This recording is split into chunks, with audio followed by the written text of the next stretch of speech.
उज्ज्वल निकम आज मुख्यमंत्री फडणवीसांची भेट घेण्याची शक्यता वर्तवण्यात येते। बीड प्रकरणी उज्ज्वल निकम फडणवीसांना भेटण्याची शक्यता वर्तवण्यात येते।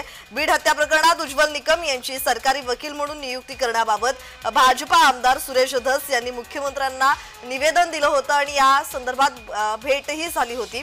या प्रकरणाचा खटला चालवण्यासाठी आता ज्येष्ठ सरकारी वकील उज्ज्वल निकम यांच्या नावाची चर्चा होतीये। सुरेश धस यांनी याबाबत मुख्यमंत्री देवेंद्र फडणवीस यांची भेट घेतली होती। त्यामुळे आता उज्ज्वल निकम हे प्रकरण हातात घेतात का हे पाहणं सध्या महत्त्वाचं आहे, कारण आज उज्ज्वल निकम मुख्यमंत्री देवेंद्र फडणवीस यांची भेट घेण्याची शक्यता वर्तवण्यात येते।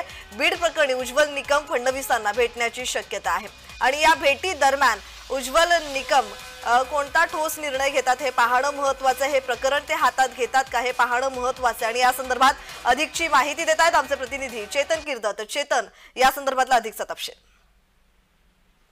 उज्ज्वल निकम आज मुख्यमंत्री देवेंद्र फडणवीस यांची भेट घेण्याची शक्यता जी आहे ती वर्तवली जाते आहे। मात्र आपण पाहिलं तर मुख्यमंत्री देवेंद्र फडणवीस आज पानिपतच्या दौऱ्यावर जाणार आहेत, त्यामुळे ही भेट जी आहे ती उद्या होण्याची शक्यता जी आहे ती सध्या वर्तवली जाते आहे।